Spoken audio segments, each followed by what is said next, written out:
तो hello future doctor, स्वागत है आपका एक बार फिर से आपके प्यारे से यूट्यूब चैनल मेडमंत्रा में। और मैं हूं आपका biology educator mister DC Sharma. तो आज मैं आपको बच्चों क्लास 11 का लिविंग वर्ड पढ़ाऊंगा।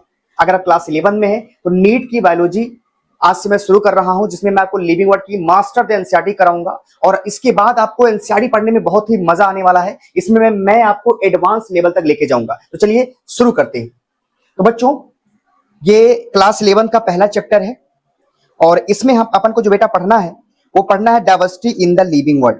अब बेटा, diversity in the living world का मतलब क्या होता है कि बच्चों कि ये जो वर्ल्ड है इसमें बहुत सारे लिविंग ऑर्गेनिज्म पाए जाते हैं। उसमें प्लांट आता है, एनिमल आता है, माइक्रो ऑर्गेनिज्म आते हैं। तो इन सब के बारे में अपन को इस चैप्टर में पढ़ना है, तो इसीलिए लिखा diversity in the living world. ठीक है ना। अब diversity in the living world में आपको कौन कौन से बेटा चैप्टर पढ़ना है? इसमें आपको पढ़ना होता है बेटा लिविंग वर्ल्ड आप पढ़ेंगे, एक चैप्टर है। दूसरा बेटा बायोलॉजिकल क्लासिफिकेशन पढ़ेंगे। तीसरा प्लांट किंगडम पढ़ेंगे और चौथा बेटा एनिमल किंगडम पढ़ेंगे। एनिमल किंगडम की बात करेंगे बेटा तो इसमें बहुत सारे एग्जांपल है, कम से कम आपको 50-60 एग्जांपल याद करने पड़ेंगे। थोड़ा ये रट्टाफिकेशन वाला है, ये बाद में इसलिए मैं पढ़ाता हूं, है ना। बाद में दिया है लेकिन मैं जब एग्जाम बच्चों का नजदीक आ जाता है तब इसको पढ़ाता हूं ताकि उनको ये याद रहे। ठीक है। लिविंग वर्ड की बात करेंगे बेटा तो लिविंग वर्ड से बहुत क्वेश्चन नहीं आए हुए हैं। इस साल तो आया हुआ है, 2 सालों से नहीं आ रहा था। लेकिन क्या हम इस चैप्टर को स्किप कर दे? नहीं भाई, आसान चैप्टर है तो स्किप क्यों करेंगे आप। उसके बाद आप बायोलॉजिकल क्लासिफिकेशन पढ़ेंगे, इसमें आप मोनेरा पढ़ेंगे, प्रोटिस्टा पढ़ेंगे, फंजाई पढ़ेंगे। उसके बाद आप प्लांट किंगडम और एनिमल किंगडम अलग से पढ़ाई करेंगे। तो बच्चों, पहले मैं आपको मास्टर द एनसीईआरटी कराऊंगा, एनसीईआरटी की लाइन को बारीकी से आपको समझाऊंगा, है ना, जीरो से हीरो लेवल तक। इसीलिए जब आप मेरा लेक्चर देख रहे होंगे तो आप एनसीईआरटी को ओपन कर ले ताकि मुझे बताने में बेटा आसानी हो। ठीक है, चलिए शुरू करते हैं। अब बच्चों पहली लाइन अब देखिए, जिसमें जो मैंने लाइन को बेटा हाईलाइट किया है वो आप हाईलाइट कर लीजिएगा, क्योंकि ये जो हाईलाइटेड है ना ये ज्यादा इंपॉर्टेंट है और यहां से क्वेश्चन बनने के चांसेस ज्यादा होते हैं, इसलिए आप इसको हाईलाइट कर लीजिएगा। ठीक है। अब मैं बात करूंगा पहली लाइन का। देखिए लिखा गया है कि जो बायोलॉजी होता है एक साइंस है जिसमें हम लाइफ फॉर्म और लिविंग प्रोसेस को पढ़ते हैं। बेटा बायोलॉजी का मतलब होता है कि आप लिविंग ऑर्गेनिज्म की पढ़ाई करते हैं। ठीक है ना। अब इसमें लिखा है कि लाइफ फॉर्म के बारे में, कैसी लाइफ है, प्लांट, एनिमल, बैक्टीरिया, वायरस, ये सब जो है ये एक लाइफ फॉर्म है और इनके बारे में जब आप पढ़ाई करते हैं उसको बेटा हम बायोलॉजी कहते हैं। अब कह रहा है लिविंग प्रोसेस, इसका मतलब जो लिविंग मतलब रिस्पायरेशन, एक्सक्रीशन, डाइजेशन, है ना, कॉन्शियसनेस, ये जो उनके अंदर चलता है उसको जब हम समझने की कोशिश करते हैं तो उसको बेटा हम क्या बोलते हैं? बायोलॉजी बोलते हैं। आ रहा है। अब देखिए लिखा है कि जो लिविंग वर्ल्ड होता है इसके अंदर अमेजिंग डाइवर्सिटी होती है। किसका? लिविंग ऑर्गेनिज्म का। सही है भाई, वर्ल्ड में लिविंग ऑर्गेनिज्म की बहुत अमेजिंग डाइवर्सिटी है। अलग अलग प्रकार के लिविंग ऑर्गेनिज्म है। आप बैक्टीरिया से बात करेंगे, जिराफ तक, एलिफेंट तक, तो आप देखेंगे आपको अलग अलग तरीके के लिविंग ऑर्गेनिज्म नजर आते हैं, है ना।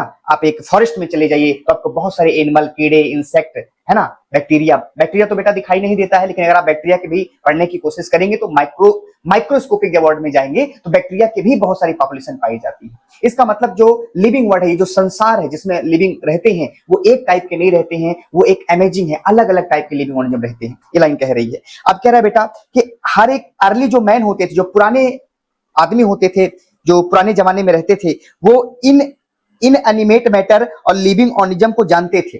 मतलब कि अरे भाई ये पेन नॉन लिविंग है, मुझे पता है। एक दूसरी बात बेटा, इन एनिमेट का मतलब होता है नॉन लिविंग। इन एनिमेट का मतलब क्या होता है बेटा? नॉन लिविंग होता है। इन एनिमेट वर्ड कहीं दे दे तो आप कहेंगे इसका मतलब नॉन लिविंग है। अब जैसे मैंने कहा, इसमें देखिए लिखा है कि जो अर्ली मैन होते थे वो बेटा लिविंग और नॉन लिविंग को देख के मैं पहचान सकता हूँ कि ये लिविंग है कि नॉन लिविंग है। अब पुराने जमाने में जो लोग रहते थे वो ये थोड़ी ना जान पाते थे कि इसको लिविंग कहेंगे कि नॉन लिविंग है, लेकिन उनको ये पता था कि ये जिंदा है, ये मुर्दा है। इतना तो पता होगा, पता था बेटा। हाँ, तो इन एनिमेट कभी वर्ड पूछे तो आप कहेंगे सर ये नॉन लिविंग की बात की जाती है, हम नॉन लिविंग इसके कहते हैं, इन एनिमेट का मतलब। ठीक। अब कह रहा है कि जो अर्ली मैन होते थे डिफाइड का मतलब बच्चों भगवान के जैसा दर्जा देते थे। मतलब कि अर्ली मैन क्या करते थे? डिफाइड सम इन एनिमेट मैटर। इसका मतलब जो अर्ली मैन होते थे वो डिफाइड का मतलब भगवान की तरह उनको मानते थे। जैसे बेटा हवा, समंदर, आग, जैसे अग्नि भगवान कहा जाता है, वायु भगवान कहा जाता है, आप जानते होंगे, है ना। तो अर्ली जो मैन होते थे बेटा वो इन एनिमेट मैटर को भगवान की तरह दर्जा देते थे, है ना। जैसे विंड, हवा को, समंदर को और फायर को, ये सब भगवान का दर्जा, भले इन एनिमेट थे लेकिन वो भगवान की तरह मानते थे, है ना। और एनिमल और प्लांट को भी ये भगवान का दर्जा देते थे। जैसे गाय भी हमारी गौ माता है। प्लांट की बात करेंगे तुलसी माता भी, अभी भी देखिए हम लोग उनको माता मानते हैं, पूजा करते हैं। पीपल के प्लांट को हम लोग मानते हैं, पीपल के ट्री को मानते हैं। तो ये बातें अभी भी कहीं कहीं मानी जाती हैं। अभी भी आप गाँव में जाएंगे तो लोग अभी भी हवा को वायुदेव कहा जाता है, तो मानते हैं। भले ही वो नॉन लिविंग है लेकिन उनको मानते हैं। बात समझ में आया? अग्निदेव कहा जाता है, तो ये सब चीजें आपको जानना हो। ये लाइन समझ में आ गया बेटा। अब कह रहा है कि एक कॉमन फीचर बेटा देखा गया इन एनिमेट और एनिमेट ऑब्जेक्ट के बीच में was the sense of awake और fear that they evoked। लिखा बेटा अवे, अवे का मतलब क्या होता है और फियर का मतलब क्या होता है, इसके बारे में समझिए। अगर मैं बात करूंगा अवे का मतलब बेटा, अवे का मतलब होता है रिस्पेक्ट। आप किसी चीज का रिस्पेक्ट, जैसे तुलसी माता का मैं रिस्पेक्ट करता हूं, गाय माता का मैं रिस्पेक्ट करता हूं, तो हमने कहा कि जब उनका रिस्पेक्ट करते हैं उसको बोलते हैं अवे, AWE, है ना। और अगर मैं बात करूं फियर, इसका मतलब कह रहा है कि लोग इसी इन एनिमेट और एनिमेट ऑब्जेक्ट का इज्जत करते थे और डरते थे। बस समझ में, दोनों करते थे, उनसे डरते भी थे और इज्जत भी करते थे, उसको मानते थे। पुराने जमाने के लोग की बात कर रहा हूं बेटा, ठीक है, लाइन समझ में आ गई। तो कह रहा है कि लिविंग ऑर्गेनिज्म के बारे में, ह्यूमन के बारे में, ह्यूमन हिस्ट्री में बाद में जाना गया, बाद में समझा गया, लेकिन इसके पहले अर्ली मैन को, पुराने जमाने के लोग को लिविंग क्या होता है, नॉन लिविंग क्या होता है, इसके बारे में सबको पता था, इसके बारे में जानकारी, ठीक है।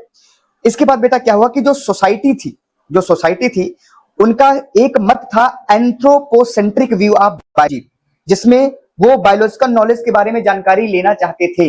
लेकिन बेटा समझिएगा कि जो सोसाइटी थी उनका मेन फोकस था बेटा ह्यूमन। एंथ्रोपोसेंट्रिक व्यू का मतलब क्या होता है कि ह्यूमन के बारे में सिर्फ पढ़ाई करना, ह्यूमन के बारे में जानकारी रखना, ह्यूमन के बारे में जानकारी के लिए दिलचस्पी रखना। इसका मतलब ये कह रहा है कि वह सोसाइटी जो इन्वॉल्व थी ह्यूमन को बेस बनाकर उसको समझने के लिए, तो उनको बायोलॉजिकल नॉलेज बहुत कम मिला। अब आप लिविंग ऑर्गेनिज्म के बारे में पढ़ना चाहते हैं, सिर्फ ह्यूमन के बारे में पढ़ाई करेंगे और हमारा किससे किससे लेन देन है, किससे किससे इंटरेक्शन है, ये हम नहीं जानेंगे, तो हम कैसे पूरे लिविंग ऑर्गेनिज्म को समझ पाएंगे। तो आपसे सवाल पूछेगा एंथ्रोपोसेंट्रिक व्यू ऑफ बायोलॉजी में किसको मेन बेस बनाया गया, ह्यूमन को बनाया गया और लिविंग ऑर्गेनिज्म के बारे में पढ़ाई नहीं की गई। देखिए बेटा यहां लिखा है एंथ्रोपोसेंट्रिक में ह्यूमन को ज्यादा इंपॉर्टेंस दिया गया था और बाकी लिविंग ऑर्गेनिज्म, प्लांट के बारे में हट, माइक्रो ऑर्गेनिज्म के बारे में हट, इनके बारे में कोई बेटा जानकारी नहीं ली गई थी। बात समझ में आई, बहुत बढ़िया। अब इसीलिए क्या किया, सिस्टमेटिक और मॉन्यूमेंटल डिस्क्रिप्शन करने के बाद लोगों को यह पता चला कि अगर इन ऑर्गेनिज्म को हमें पढ़ना है, देखिए भाई आपको अभी जो पढ़ाई जा रही है हिस्ट्री पढ़ाई जा रही है, लिखा गया है कि पहले लिविंग ऑर्गेनिज्म के बारे में किसी को जानकारी नहीं थी। आज ह्यूमन का नाम होमो सैपियन बायोलॉजिकल नेम रखा जाता है, ठीक है ना। लेकिन पहले साइंटिस्ट थे और उस पे डिस्क्रिप्शन करने वाले लोग थे, आइडेंटिफिकेशन करने वाले लोग थे, नॉमिनक्लेचर करने वाले लोग थे, है ना। अच्छा एक बात और बता दो बेटा, ये जो मैं तुमको पढ़ा रहा हूं यूनिट 1 की diversity in the living world का पहली पेज का लाइन पढ़ा रहा हूं, अभी मैं चैप्टर पे नहीं आया हूं। क्यों बेटा, क्योंकि ये यहां से भी क्वेश्चन आने के चांसेस होते हैं और सेल्फ चैप्टर से आया भी है। इसलिए जहां से चैप्टर 1 स्टार्ट हुआ है बेटा, चैप्टर 1 जो आपका स्टार्ट हुआ था लिविंग वर्ल्ड, लेकिन मैं इन सब चैप्टर का सार बता रहा हूं, निष्कर्ष बता रहा हूं, इंडेक्स बता रहा हूं कि ये क्या होने वाला है, ठीक है। तो मैंने आपको क्या बताया बेटा, मैंने आपको ये बताया कि इसके बाद जब लगा कि इतने लिविंग ऑर्गेनिज्म है तो उनको सिस्टमेटिकली मॉन्यूमेंटली डिस्क्रिप्शन किया जाने लगा और उनको लोगों ने आइडेंटिफाई करने की कोशिश करी, नॉमिनक्लेचर करा, क्लासिफिकेशन करा। मतलब सर, मतलब बेटा इतने सारे ऑर्गेनिज्म है। आज आपको लगता है ना कि बकरी, जब मैं बोलूंगा तो आपके दिमाग में गोट आता है, बकरी का दिमाग बनता है। सेब बोलूंगा तो सेब का पिक्चर आपके दिमाग में बनता है, बकरी का दिमाग नहीं बनता है, सेब का पिक्चर आपके दिमाग में बनता है। मैं किसी का नाम लूंगा तो उसका फेस का पिक्चर आपके दिमाग में बनता है। कैसे बनता है, तो उन सबका आइडेंटिफिकेशन कर दिया गया है ना। अगर मैं कहूंगा गाय घास खाती है, तो गाय जैसे बहुत सारे लोग घास खाती है, कैसे आपको पता है, ये तो आपको बताया गया है ना। लेकिन पहले जमाने में, पुराने जमाने में कैसे पता चला गाय घास खाती है, उसको रिसर्च किया गया, जाना गया। इसलिए बेटा इतने लिविंग ऑर्गेनिज्म थे, सबके बारे में धीरे धीरे पढ़ाई की गई। कैसे किया गया बेटा, पहले क्या किया गया, पहले आइडेंटिफिकेशन किया गया, फिर नॉमिनक्लेचर किया गया, फिर क्लासिफिकेशन किया गया। ये सब करने के बाद लिविंग ऑर्गेनिज्म के बारे में अच्छी खासी जानकारी मिली, लोग समझ पाए भाई लिविंग ऑर्गेनिज्म है क्या, वायरस है क्या, बैक्टीरिया है क्या। अब बैक्टीरिया से आपके पास बहुत सारी बीमारी होती है, अगर आप बैक्टीरिया के बारे में नहीं जानते, आज दवा बन पाती बेटा, नहीं बन पाती।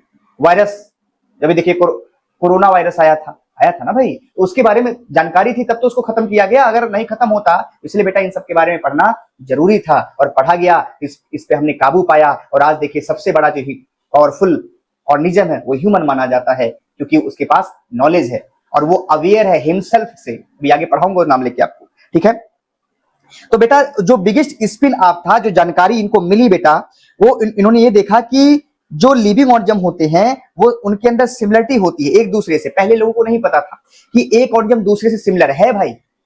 तो सबसे बड़ा ये पता चला, ये सबने रिकॉग्नाइज किया कि जो ऑर्गेनिज्म होते हैं वो सिमिलरिटी को शेयर करते हैं हॉरिजॉन्टली और वर्टिकली। बेटा ये लाइन बहुत इंपॉर्टेंट है।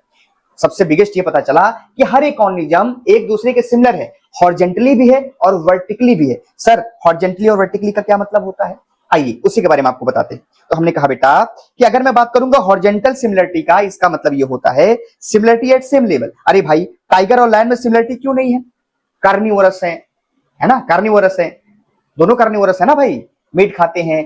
तो टाइगर और लायन जो होते हैं सेम लेवल की सिमिलरिटी को बोलते हैं हॉरिजेंटल सिमिलरिटी। और हमने कहा वर्टिकल सिमिलरिटी की बात करेंगे, एंसेस्टर और डिसेंडेंट में जो सिमिलरिटी होती है उसे हम वर्टिकल सिमिलरिटी कहते हैं। डिसेंडेंट का मतलब होता है बेटा लेटर जनरेशन, मतलब मेरा और मेरे आने वाली, मेरी आने वाली जनरेशन में मेरे और उसमें क्या सिमिलरिटी है उसको वर्टिकल सिमिलरिटी कहते हैं। और सेम लेवल पे अगर मैं बोलूं टाइगर और लायन में क्या सिमिलरिटी है उसको हॉरिजॉन्टल सिमिलरिटी कहते हैं। और एंसेस्टर और डिसेंड में जो सिमिलरिटी होती है उसको बेटा हम वर्टिकल सिमिलरिटी कहते हैं। जैसे ग्रैंड फादर, फादर और सन में जो सिमिलरिटी है that is called as vertical similarity. क्या बच्चों आपको लाइन समझ में आई, क्या बच्चों लाइन समझ में आई? अब बात करेंगे बेटा, इसीलिए ऑल प्रेजेंट डे में जो लिविंग ऑर्गेनिज्म थे एक दूसरे से रिलेट करते थे बेटा, इन सब लिविंग ऑर्गेनिज्म के बारे में रिविलेशन का मतलब होता है सरप्राइजिंग डिस्कवरी की गई, इनके बारे में जानने की कोशिश की गई। और इसीलिए बेटा उनको कंजर्वेशन ऑफ बायोडायवर्सिटी का मतलब देखिए लिखा है ना, इसलिए इतने सारे ऑर्गेनिज्म थे, हैं बहुत सारे ऑर्गेनिज्म थे।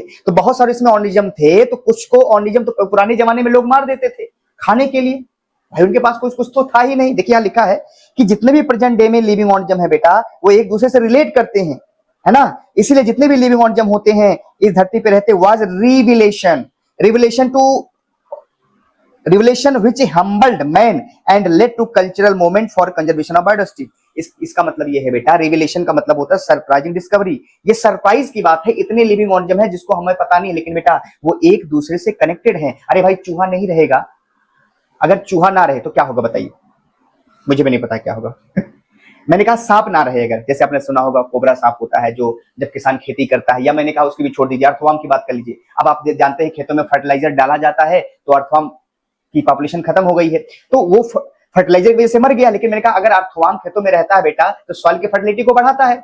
अब जब मनुष्य पहली बार ये सब किया होगा तो उसको नहीं पता होगा ना कि अर्थवर्म से हमारा क्या लेन देन है, उसको पता होगा ये क्या करता है। लेकिन जब पढ़ाई की गई तो पता चला वो हमसे बेटा रिलेट करता है, हमारे लिए फायदा करता है, हमारे फसल को उपजाने में उपजाऊ बनाता है, उसको मदद करता है, तो भाई उसका हमारा रिलेशन है, उसका रहना जरूरी है। इसीलिए बेटा जितने भी लिविंग ऑर्गेनिज्म धरती पे हैं वो सरप्राइजिंग है, रिविलेशन है बेटा ह्यूमन के लिए, हमारे लिए एक तरह का बच्चों क्या है, वो एक संपत्ति है जिसको हमें बचाना पड़ेगा, है ना। इसीलिए उनका बेटा कंजर्वेशन किया जाने लगा, बायोडायवर्सिटी को बचाया जाने लगा, उनको नुकसान ना पहुंचाया जाए, है ना, कंजर्व किया जाने लगा। तो ये हमारी बेटा क्या होती है, संपत्ति होती है जिसको हमें बचाना। संपत्ति देखिए संपत्ति है कि संपत्ति है ना, संपत्ति कहते हैं जो बचाना चाहिए, ठीक। अब इस लाइन में कोई इंपॉर्टेंस लाइन नहीं है बेटा, ये लाइन आप समझ लीजिएगा और हाईलाइट कर लीजिएगा, ठीक है। चलिए और बाकी मैंने आपको बता ही दिया डिफाइड का मतलब। आइए अब देखिए साइंटिस्ट हैं, इनका नाम है अर्नेस्ट मेयर जी की हम बात करेंगे। अर्नेस्ट मेयर के बारे में बेटा तुमको याद करना होगा, क्यों सर साइंटिस्ट के बारे में ना पढ़े तो बेटा पढ़ना पड़ेगा क्योंकि इंपॉर्टेंट, ठीक। और समझते हैं बेटा, सुन लेने के बाद, ये 5 जुलाई 1904 में पैदा हुए थे अर्नेस्ट मेयर जी। 5 जुलाई 1904 में पैदा हुए थे जर्मनी के केम्पटेन में, बात समझ में आया। और ये बेटा अर्नेस्ट मेयर जो थे ये इवोल्यूशनरी बायोलॉजिस्ट थे, इवोल्यूशन के बारे में इनको जानकारी थी। तो आपसे सवाल पूछेगा अर्नेस्ट मेयर कौन से बायोलॉजिस्ट थे, ऑप्शन में मिलेगा तो आप कहेंगे इवोल्यूशनरी बायोलॉजिस्ट, बात समझ में आ गई। और इनको बेटा डार्विन ऑफ 20th सेंचुरी कहा जाता था।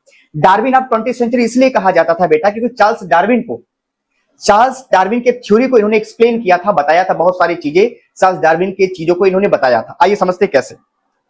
आइए हमने कहा कि अर्नेस्ट मेयर को बेटा डार्विन ऑफ 20th सेंचुरी कहा जाता था। क्यों कहा जाता था, इधर देखिएगा, क्योंकि बेटा अर्नेस्ट मेयर ने क्या किया था, डार्विन थ्योरी के जो इवोल्यूशन का उन्होंने थ्योरी दिया था, डार्विन जी ने जो इवोल्यूशन की थ्योरी दिया था, इसको जेनेटिक्स के साथ, सिस्टमेटिक के साथ और पॉपुलेशन बायोलॉजी के साथ कंबाइन किया था, उसको समझाया था। किसने बेटा, मेयर जी ने, है ना। डार्विन, जैसे मैंने कहा अगर बात करूंगा बेटा कि जो डार्विन जी थे बेटा, डार्विन ने नेचुरल सिलेक्शन के बारे में बताया था, तो मेयर जी ने क्या किया, उन्हीं के आधार पर न्यू स्पीसीज कैसे एराइज होती हैं उसके बारे में बता दिया, है ना। और इन्होंने डार्विन आइडिया को फॉरवर्ड किया और डार्विनिज्म और मॉडर्न बायोलॉजी के बारे में एक्सप्लेन किया। इसलिए इनको डार्विन ऑफ 20th सेंचुरी कहा जाता है, क्योंकि इन्होंने डार्विन के जितने भी थ्योरी थी एवोल्यूशन से रिलेटेड, उनको कुछ ना कुछ चीजों को इन्होंने एक्सटेंड किया था, बताया था, ठीक है ना। इन्होंने बायोलॉजिकल स्पीसीज का कॉन्सेप्ट बताया था, मैं आपको इसके बारे में बताऊंगा। बहुत सारी चीजें वैसे आपको नहीं पढ़नी बेटा, क्योंकि बहुत ज्यादा एक्स्ट्रा हो जाएगा, इससे कोई आपका लेन देन नहीं है। तो आइए इनके बारे में जानते हैं। तो आपने जान लिया कि ये केम्पटन में पैदा हुए थे 1904 में, है ना। और इनको डार्विन ऑफ 20th सेंचुरी कहा जाता है, तो आप सबको पता चल गया बेटा। और ये बच्चों 100 साइंटिस्टों में से इनका नाम था, ये वन थे, मतलब कि one of the 100 greatest scientist of all time. इसका मतलब बेटा 100 में से ये बहुत अच्छे साइंटिस्ट में माने जाते थे, ठीक है। और इन्होंने बेटा Harvard faculty of arts and science 1953 में ज्वाइनिंग लिया और 1975 में रिटायर्ड ये हो गए बेटा। और इनको टाइटल मिला था, रुकिए 2 मिनट,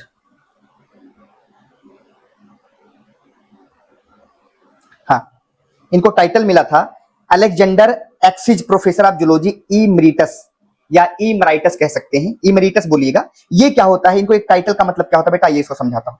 देखिए अलेक्जेंडर एगासिज का मतलब क्या है। अलेक्जेंडर एगासिज बच्चा एक फेमस अमेरिकन जूलॉजिस्ट थे, वो मैरीन बायोलॉजिस्ट थे और ईआर थे। इन्हीं के नाम पे लोगों को पदवी दी जाती थी। देखिए लिखा है a prestigious professorship at Harvard University कहा जाता है। इसका मतलब अलेक्जेंडर एगासिस का मतलब होता है कि ये एक साइंटिस्ट थे, जो जूलॉजिस्ट थे, मैरीन बायोलॉजिस्ट थे और ईआर थे। इन्होंने ऐसा काम किया था, तो इन्हीं के नाम से लोगों को एक प्रोफेसरशिप प्रेस्टिजियस हार्वर्ड यूनिवर्सिटी में दिया जाता, उपाधि दी जाता था। और प्रोफेसर इमेरिटस का मतलब होता है कि रिटायर होने के बाद आपको एक हॉनरेबली दी जाती है, हॉनर दिया जाता है, उसको प्रोफेसर इमेरिटस कहा जाता है। तो यही लाइन देखिए लिखा है कि इन्होंने ऐसा काम किया था बेटा। इनको अलेक्जेंडर एगासिस भी मिला था और प्रोफेसर ऑफ जूलॉजी इमेरिटस भी मिला था। रिटायर होने के बाद इनको एक अच्छा हॉनर के साथ रिटायरमेंट मिला था, इनको उपाधि मिला था बेटा। आ रहा ना, बहुत बढ़िया।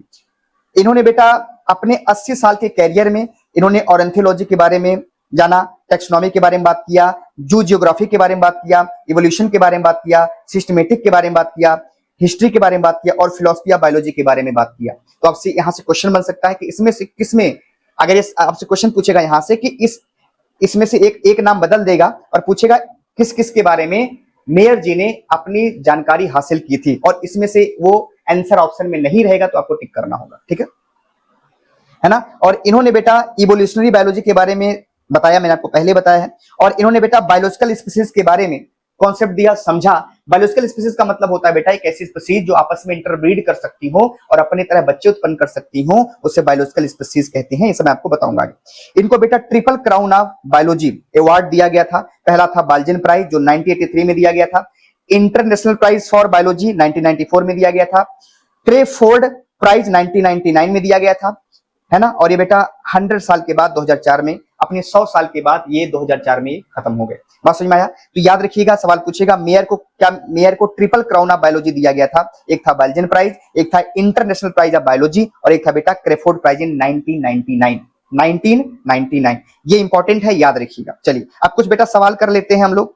आओ एनसीईआरटी का पहला सवाल है, according to NCERT what is the biggest spin off the systematic and monumental description of life form. ये मैंने पहले पेज की लाइन मैंने बताया है कि सिस्टमेटिक मॉन्यूमेंटल डिस्क्रिप्शन से क्या हुआ, मतलब बिगेस्ट स्पिन ऑफ क्या था, क्या जान के हैरानी हुई, क्योंकि लोगों को पहले पता नहीं था। बच्चों इसमें इस आंसर का क्या मैंने आपको बताया था कि इसमें बिगेस्ट स्पिन ऑफ ये मिला बेटा कि लोगों को पता चला कि हम एक दूसरे से रिलेट करते हैं, हमारा और एक दूसरे का रहना बहुत इंपॉर्टेंट है। तो इसमें बेटा ये answer development of new weapon नहीं होगा। Recognition of sharing similarity among living organ के बीच में सिमिलरिटी है ना, तो दैट इज करेक्ट, ये सही है बेटा। इंक्रीजिंग नंबर स्पीसीज एनसीईआरटी की लाइन नहीं थी। Discovery of new weapon NCERT की लाइन नहीं थी, तो आंसर बेटा आपका क्या होगा, बी होगा। बात समझ में आ गया। हाँ अब देखिए लिखा है which of the following best represent the anthropocentric view describe in NCERT. Anthropocentric view का मतलब होता है कि इसमें सिर्फ ह्यूमन को बेस बनाया गया था, ह्यूमन के बारे में पढ़ने की कोशिश की गई थी। तो बेटा इसमें प्लांट को नहीं लिया गया था, नेचर के बारे में नहीं बात की गई थी, ह्यूमन को सिर्फ कंसीडर किया गया था और लिविंग ऑर्गन नहीं, इसमें सिर्फ ह्यूमन, इसलिए आंसर इसका बेटा सी हो जाएगा। बात समझ में आया। हाँ एनसीईआरटी की लाइन है बेटा, मैं इसलिए बता दिया। अब यहां से आ जाइए, अगर हम बात करेंगे अर्नेस्ट मेयर के बारे में, तो अर्नेस्ट मेयर के बारे में उनको बेटा आपको पता डार्विन ऑफ 20th सेंचुरी कहा जाता है। इनका सबसे ज्यादा कंट्रीब्यूशन किसमें था, जेनेटिक इंजीनियरिंग ना, इवोल्यूशनरी बायोलॉजी हाँ, प्लांट बायोटेक्नोलॉजी ना, तो इसका आंसर बेटा बी हो जाएगा, इवोल्यूशनरी बायोलॉजी, मैंने आपको बताया। अब कह रहा है अर्नेस्ट मेयर को ट्रिपल कोरोना बायोलॉजी दिया गया था, नोबेल प्राइज ये तो नहीं है भाई, रॉयल मेडल ये भी नहीं है, ये भी नहीं है बेटा। इसका आंसर होगा नन ऑफ द अबव, क्योंकि इसमें से कोई बाल्जन प्राइज दिया ही नहीं है ना, और क्रेफोर्ड वाला भी नहीं दिया, तो इसका आंसर हो जाएगा नन ऑफ द अबव। अब लिखा है which of the following not major area for research work of Ernest Mayr. Ernest Mayr ने इसमें से कौन सा रिसर्च नहीं किया था? सिस्टमेटिक किया था, ऑरेंथोलॉजी किया था, जू जियोग्राफी किया था, पैलेंटियोलॉजी बेटा नहीं किया था। अर्नेस्ट मेयर कब मरे थे बेटा? 100 ईयर में। ये तो आसान है, आपके एनसीईआरटी की लाइन है, इसमें आपको डाउट लेना नहीं है। ओके ओके, चलो बेटा। अब देखिए लिविंग वर्ड की बात करेंगे तो हम एनसीईआरटी की तरफ चलेंगे, है ना, लिविंग वर्ड में एनसीईआरटी की तरफ आएंगे। आइए समझते हैं, ये मैंने आपको बताया है? नहीं, अभी नहीं बताया। आइए, तो अब लिविंग वर्ड में हम आ गए चैप्टर 1, चैप्टर का नाम है लिविंग वर्ड। वो इसलिए पढ़ा है क्योंकि वहां से भी क्वेश्चन आ सकता था, इसलिए साइंटिस्ट भी आपको पढ़ाया गया। तो देखिए पहला लिखा है कि लिविंग वर्ड बेटा कितना वंडरफुल है, क्योंकि इसमें बहुत सारे ऑर्गेनिज्म मिलते हैं, उनको देख के, फॉरेस्ट है, बहुत सारे होते हैं, तो वंडरफुल तो है भाई। आ रहा है ना? कह रहा है इसमें wide range of living type होते हैं बेटा, मतलब कि बहुत सारे लिविंग ऑर्गेनिज्म पाए जाते हैं जो आप सोच नहीं सकते। ठीक है, इसलिए बेटा आपको याद रखना है लिविंग वर्ड में एक्स्ट्रा ऑर्डिनरी हैबिटाट पाया जाता है। एक्स्ट्रा ऑर्डिनरी का मतलब बहुत अलग अलग हैबिटाट पाया जाता है, जिसमें अलग अलग ऑर्गेनिज्म बेटा रहते हैं। जैसे हमने कहा कोल्ड माउंटेन, है ना, डेसिडुअस फॉरेस्ट। बेटा डेसिडुअस फॉरेस्ट का मतलब होता है कि जो अपनी पत्तियों को एक पार्टिकुलर सीजन में अपनी पत्तियों को गिरा देते हैं सारे के सारे पेड़, उसे डेसिडुअस फॉरेस्ट कहते हैं। ओशियन आपने सुना होगा, फ्रेश वाटर लेक पढ़ा होगा, डिजर्ट पढ़ा होगा। हॉट स्प्रिंग का मतलब होता है गर्म पानी, धरती के अंदर से जब गर्म पानी निकलता है उसको बेटा हॉट स्प्रिंग कहा जाता है। तो मतलब मैं आपसे ये कहना चाहता हूं कि लिविंग वर्ड क्या है? लिविंग वर्ड का मतलब है कि वर्ल्ड में एक्स्ट्रा ऑर्डिनरी हैबिटाट है। कहीं बेटा माउंटेन बहुत ठंडा है, कहीं बच्चों पतझड़ वाले पेड़ है, कहीं समंदर है, कहीं बेटा फ्रेश वाटर लेक है, कहीं डिजर्ट है, कहीं हॉट स्प्रिंग है। तो ये सब देख के बेटा हम स्पीचलेस हो जाते हैं कि इतना कैसे चेंज है, इतना कैसे बदलाव है, और ये हैबिटाट इतने अलग अलग कैसे हैं, ये कैसे बने होंगे, इसमें कौन कौन रहता होगा, ये किस तरह से बना होगा। आ रहा है ना? जैसे हमने कहा बच्चों गैलोपिंग हार्स, गैलोपिंग हार्स का मतलब होता है रनिंग हार्स। अब बात करेंगे दौड़ते हुए घोड़े, कितने सुंदर लगते हैं बेटा। चलती हुई माइग्रेटिंग बर्ड, जो चिड़िया एक स्थान से दूसरी जगह जाती हैं, माइग्रेट करती हैं, वो देखने में कितनी सुंदर लगती हैं, है ना बच्चों। फ्लावर की जो वैली होती है, फूलों की जो वैली होती है, कितनी सुंदर लगती है। अरे बेटा, और attacking shark evokes away and deep sense of wonder, ये सब बेटा रिस्पेक्टफुल है और देखने में सरप्राइजिंग लगता है और सोचने पे मजबूर कर देता है कि इन सब का आना क्या था, इन सबको क्यों आना पड़ा, ये सब क्यों बनी, ये सब के बनने से फायदा क्या है। बहुत सारे क्वेश्चन मन में राइज होते हैं। ये कुछ नॉन लिविंग दिख रहे हैं, माउंटेन तो भैया नॉन लिविंग है, हॉर्स तो लिविंग है, लेकिन ये सब क्यों है, किस लिए है, इतने सारे प्राणी बने किस लिए, इसके फायदे क्या है, बहुत सारे हैं। तो बेटा सवाल आ गया, सुनिएगा। देखिए इसमें लिखा है ecological conflict and cooperation among member of population of community or even the molecular traffic shall make deeply reflect on what is indeed of life। इस लाइन को बेटा मैं समझाऊंगा आपको एक डायग्राम से। वो लाइन ये कह रही है बेटा कि इकोलॉजी का मतलब होता है इन्वायरमेंट से हमारा जो रिश्ता होता है, that is called as ecology. तो कह रहा है उसमें कॉन्फ्लिक्ट भी होता है और कॉपरेशन भी होता है। बेटा अगर मैं बात करूंगा कॉन्फ्लिक्ट का और बात करूंगा कॉपरेशन का, तो कॉन्फ्लिक्ट का मतलब होता है कंपटीशन और कॉपरेशन का मतलब होता है सपोर्ट। तो आपने देखा होगा, आप अगर इस लिविंग वर्ड में देखेंगे तो कुछ ऑर्गेनिज्म का कॉन्फ्लिक्ट है, कॉम्पिटिशन है, खाने को लेके, स्पेस को लेके, है ना, अपनी जान को बचाने के लेके कॉन्फ्लिक्ट रहेगा भाई, आप देख रहे होंगे, है ना। तो जैसे हमने कहा दो हिरन भोजन के लिए लड़ाई करते हैं तो कॉन्फ्लिक्ट चलेगा। कुछ लोग सपोर्ट करते हैं, जैसे बंदर अपने बच्चों को तो सपोर्ट ही करेगा, है ना।